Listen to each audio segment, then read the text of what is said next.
Hello out there, it's another beautiful Tuesday morning, 7th day of the month of February 2023. This is AM Cafe, live on OSBC TV. Yes, well, channel 113 on Star Times 5002 on Free TV. And remember to subscribe to our channel on YouTube. When you get on YouTube to watch us live on YouTube, OSBC TV on YouTube. Likewise on our website www.osbcng.org. We are live on our website. My name is Gwenga Family, welcoming you on board together with Shola.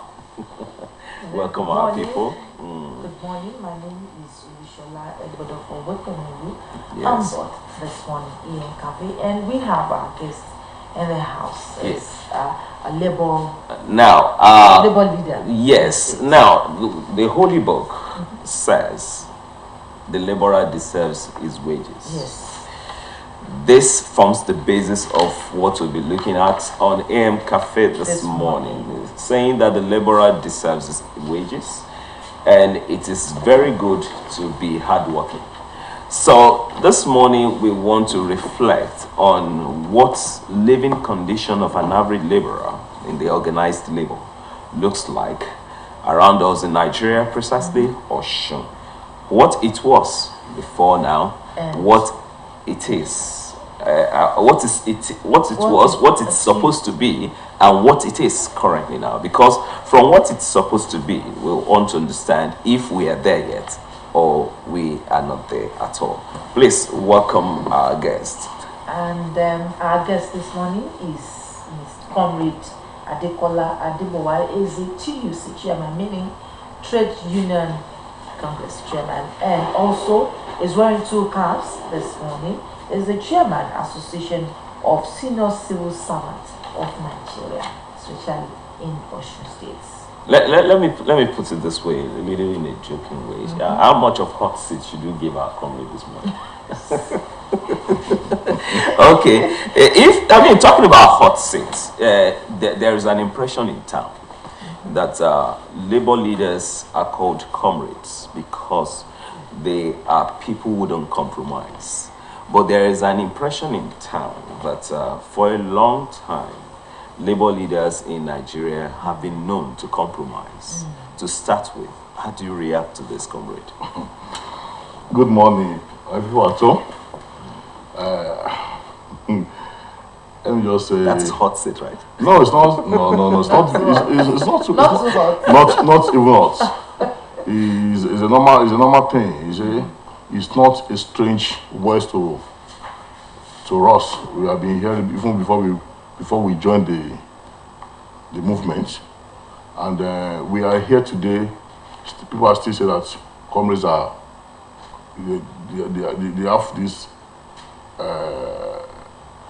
what you just call it, compromise. Compromise. Many of you have become politicians. No. I want to say that people don't understand the workings of comrades. Okay, shed light. Yeah, you see, let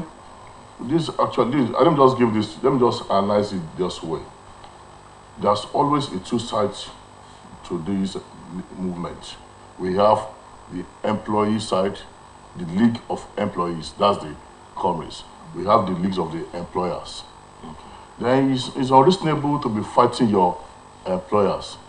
Okay. You can always sit down with them, talk together, reason together. You shift from this post, I shift from this degree. Then when we come together to reach a very collective, we call it a collective bargaining. When we come together, we talk together, we reason together, then we are a little bit shift from their own side, a little bit from our own side. So at the point that we found our way, people outside won't be there. But when we're agitating, people will be listening to us. But when we come together to reach a very reasonable conclusion, that's why people say that maybe they have compromised. No, we have to reason to come together, to reason together, and to have a common ground, so that the members from the employee side won't be cheated. Why do people feel that leaders sell them out? Is it because you don't communicate well with the people? Yeah, with the laborers? Everybody have his own mind. You are free to your opinion. But the reality is that there has never been a time that that a labor seems to be compromised or is compromising with his own employer. We always reason together. We always try to find. But you don't communicate well with the No, laborers. you see, we have these labor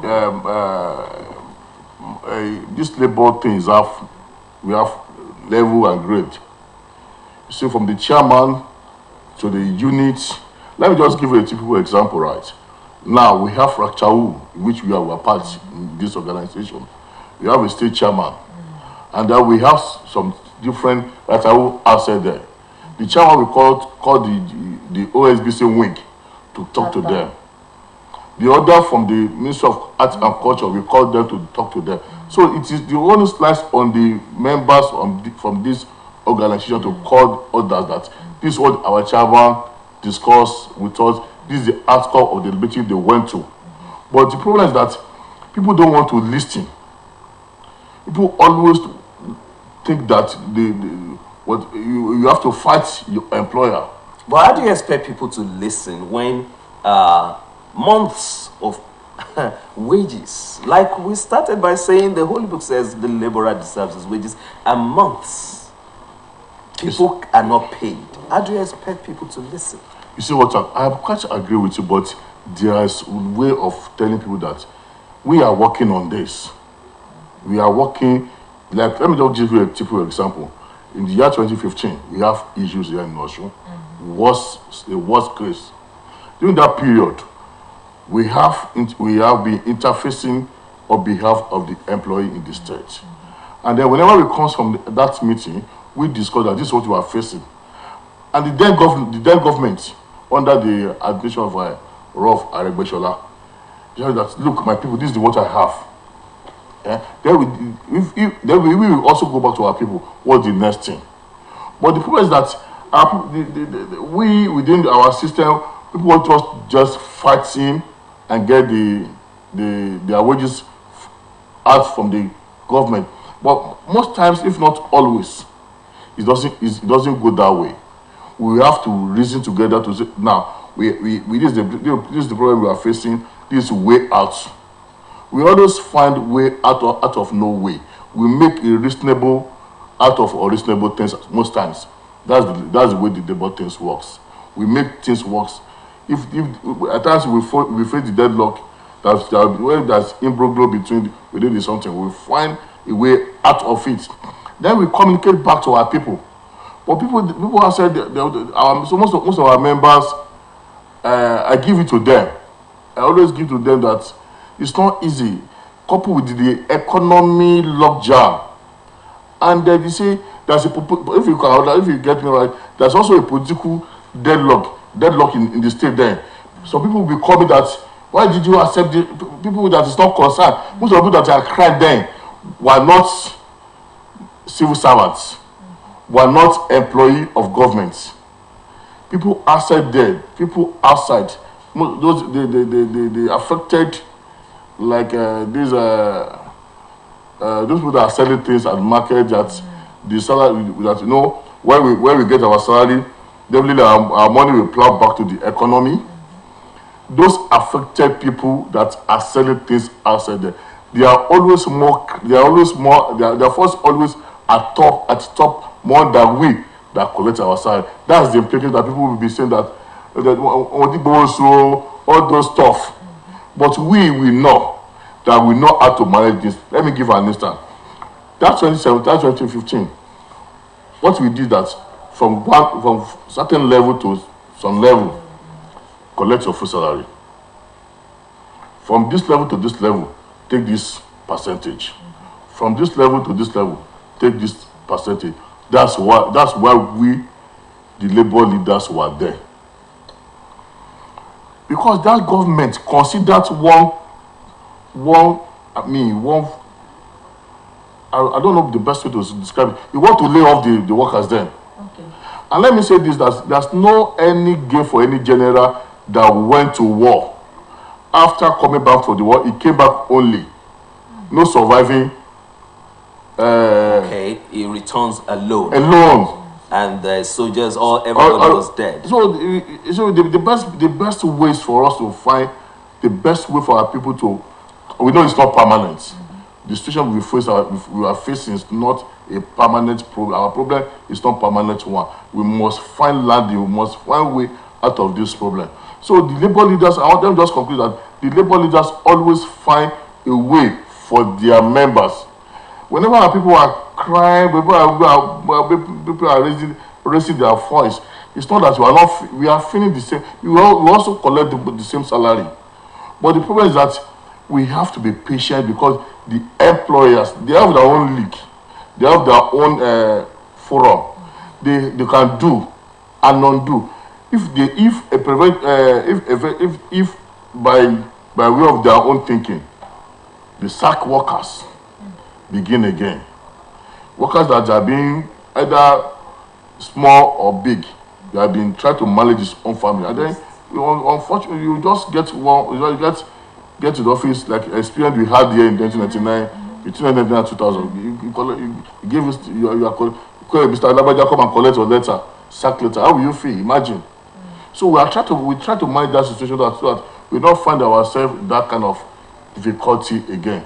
So nobody is compromising. We always try to find ways. We always try to find landing. We always try to find ways that our people will be more. We will not be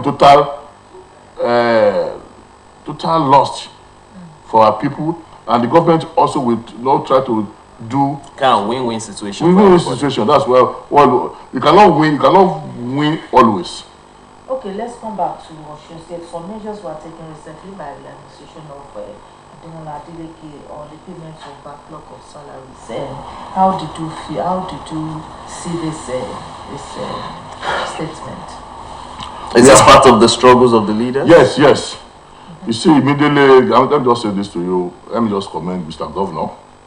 Let me appreciate him, because why I'm asking this, that whenever if your employee comes to you that this is where this so approaches me, and then you find a solution to it, I think you want to be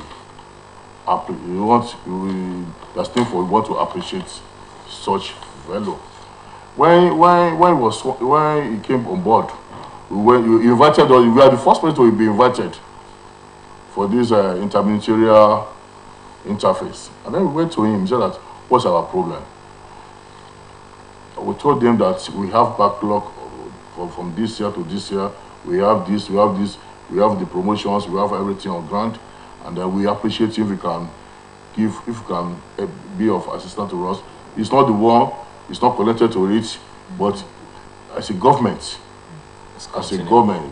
government is continuing. So we talked to him, and then we appreciate in this one that Mr. Governor, after several efforts, we have made some effort with past administration, all to no avail. But this one came in the last 2 months.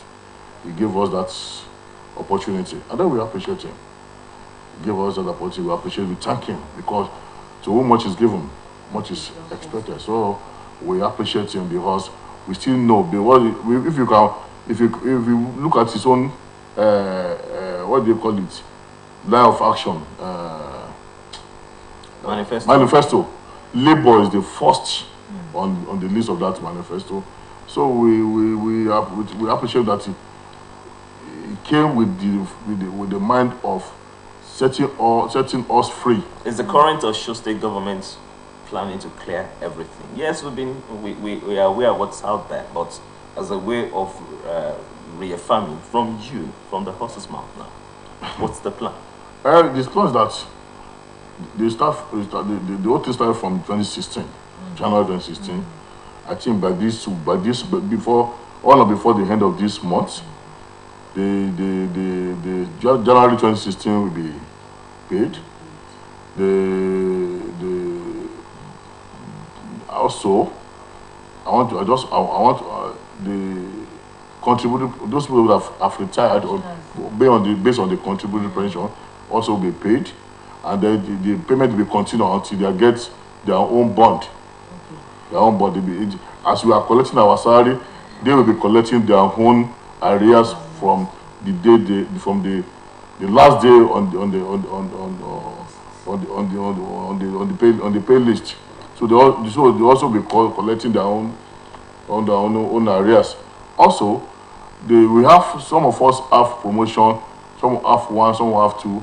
The promotion arrears, not arrears. The promotion will be implemented financially. Also, the arrears that have been held since 2015 to 2019 be paid to us, but it will be a quarterly payment. I think the commitment is there, the willingness is there. I think the administration should be very much commended. Oh yes. That's why we came all out that we have to appreciate the Mr. Governor. Is a gentleman that he promised, and then if we get it fulfilled. So that's why we are. Okay, can we rightly conclude that this administration is friendly, workers friendly? From the day one up to this moment, and I will believe by God that it will be continue. It will be a continuous. It won't stop. The administration is very friendly. Maybe from its own antecedent, where his elder brother was the governor of Osun State when the year 1991 to 1993 thereabout. That's the same thing. The workers in Osun State, Osun State then, they enjoyed everything. They enjoyed the Adeleke. I think the current Adeleke also with the workers. I want to be sure and to assure the workers that it will be a very beautiful day for us. All right, in an average trade relations situation or trade dispute, there are usually three parties. There are usually two parties. Let's put it that way: the employer and the employee. And we can say three parties, the in between, so to say, but basically the employer and the employee. I want you to shed light a little on the nature of interest. Somebody said an average employer wants maximum service delivered by the employee, but minimum payments. And while an average employee wants maximum payment, but minimum service to be delivered. Is it true that this is usually a bone of contention? No. It's not. It's not real. It's not real. I hope you get the question. Employees will always want the maximum payment increase, yes. Increase in payments. Yes, and even when they are not working.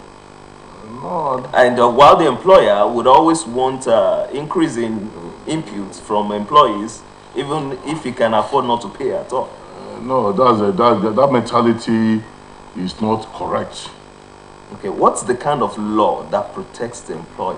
No, see, there's this international labor organization, ILO, is it 190 or 191? Speak a lot about what you just said.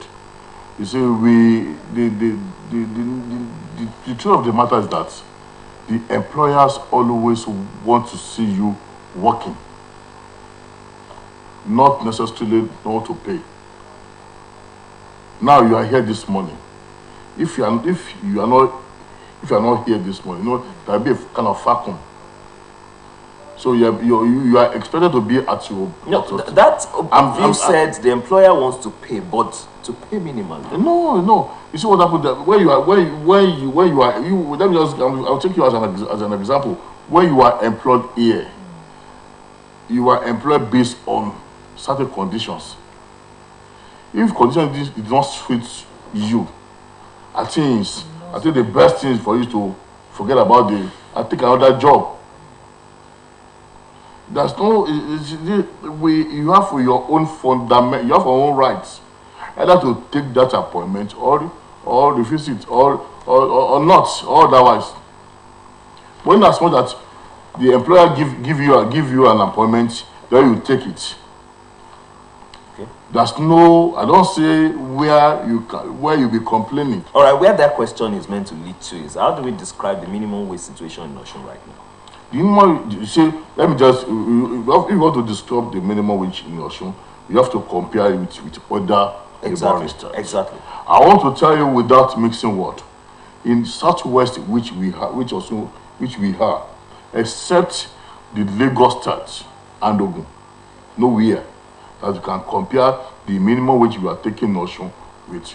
We have a very, you see, if you have to, I don't know that you have such a question. I will bring this the salary scale from Oyo State, Ekiti, and even Kwara, and compare it with Osun. Osun is on the higher side. Compare with these two. But bearing in mind the response of the governor of the day back in 2015, that the government would review the minimum wage to be at par, depending on how the economy of the state improved. If we remember that. Which governor? That was Governor Rauf Aregbesola. When he came to power and the labor union approached him, there was that position there. So now, are we saying that the minimum wage as it was supposed to be has been regularized?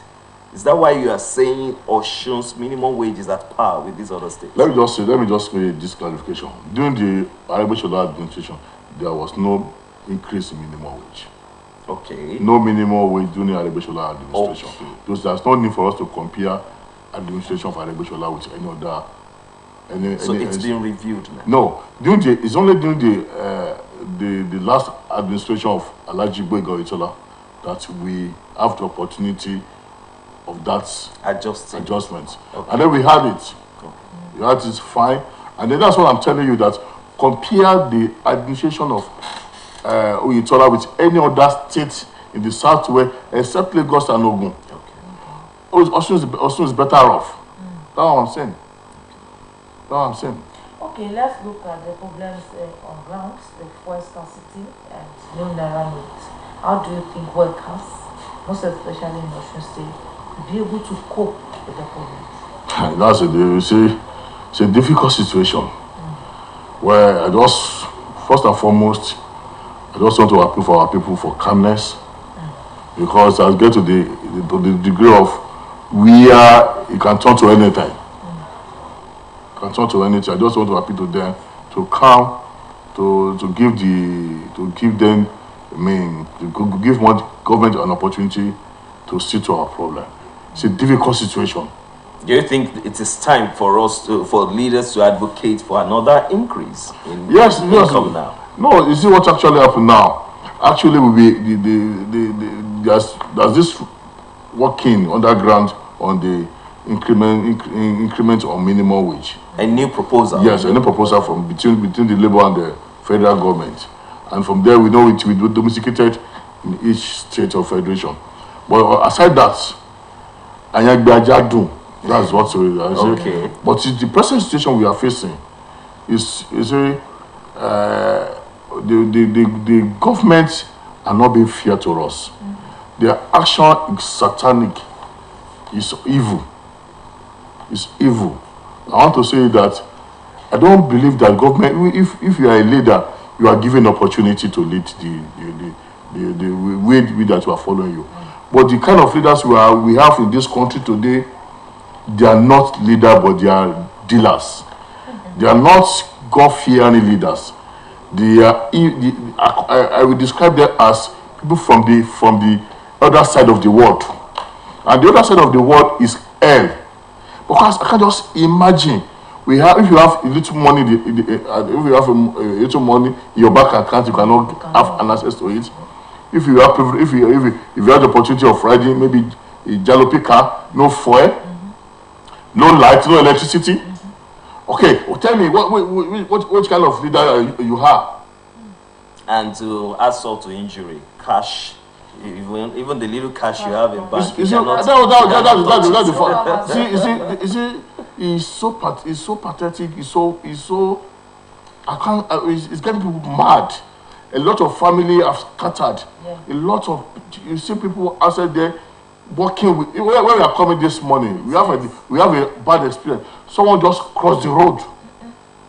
We make sure that we wait so that there won't be any Maybe the person was absent-minded. Yes, that's the implication of bad governance. The present administration of Major General Buhari is not a good one. It's not the best for this country. I want to say it without missing word. How on that? Election is very near. You are giving a policy that doesn't have any human face. How can we live? Well, the federal government this country is not a banana republic. Come on. Yeah, the federal government also makes our own arguments on why they're doing everything they're doing. Is it the right time? You see, time in everything you are doing in life, timing is very important. This is a wrong time. It's a wrong time. It's a wrong application. It's a wrong decision for anybody. Even from I can't just imagine. You see, they have the opportunity. Tell me who is Emefiele? He's leading a bank that is the worst of the bank in Nigeria before he was appointed as the governor of the central bank. So now they proposed review in salary increment, so to say. How realistic do you think, and how soon do you think it will materialize? I don't think we can have a way with this part with the administration we are working with now. Most especially Major General Buhari. I don't think we can have a very good. We can have a lot. I don't deceive myself. President Buhari, you meant? It's a president. That is right. It's President Buhari, President Major General. He said the way he is piloting the affair of this country. I can't just imagine. He's traveling every now and then to outside Nigeria. Is it the way the things are moving? Okay, just a word, a good turn they say deserves another, and a word of our advice to workers in the Well, the patient, this common say that the patient's dog eats the fattest bone. The workers in our state have been so nice, accessible, matured, professional in their dealings. I want to still appeal to them that this is new administration, with the kind of experience we have had with the previous administration compared with the new administration. I think we have to give him the opportunity. We have to give him. We have to pray for him. We have to stay with him. So that the bad people, no leader. Let me come back to that. The governor, I believe, he have a very good mind. He have a very good mind. Some people that are working with him now, from the Secretary to State Government, Chief of Staff, and Head of Service. They are very nice people. They are approachable. They talk to us. They give us hope, including from the Mr. Governor to Deputy to down to the Head of Service. They give us hope. Very accommodating. Very accommodating approach. They were matured. They are distinguished personalities. Okay, let's ask a little more of a personal question with the limited time left. Talking about TUC proper. Yeah. Your tenure, your administration, as I want to believe there's a team of ESCOs. Yeah. Oh yes. Is it true that there is a bit of undemocratic approach to the way you run things? Are you overstaying your time? No. Right? No. I have a lifetime of 6 years. Okay. First time 3 years, the second time, and this is my second tenure, and it will end by August. All right. August this year. All right. I don't have issue with trade union congress, even with NSC. Okay. We don't have issue. All right. We need to appreciate our guests and those who accompanied him. We have Comrade Akinjide Akinlami, the Secretary, Association of Civil Servants of Nigeria, and also Comrade Bimbo Pasasi is the Vice Chairman, Association of Senior Civil Servants of Nigeria. We welcome this morning to AM Cafe, and we want to appreciate the TUC Chairman, Comrade Adekola Adebowale, and is also the Chairman Association of Civil Servants of Nigeria. And on that note, we want to thank especially everyone out there who has been a part of this show this morning. It's because of you that we are here. Yes, thank you for tuning into the show this morning. And all hands behind the scene at the VTR MCR, we really appreciate everybody. The producer, Olushola Agunle, thank you for all your efforts all the time. The executive producer, Olasokomi Oyebayo. Yes, on behalf of Shola Igbodofo, my name once again is Benga Famino. Appreciating everyone. Until tomorrow, when next we have another edition of AM Cafe, this is wishing you a good day and God bless.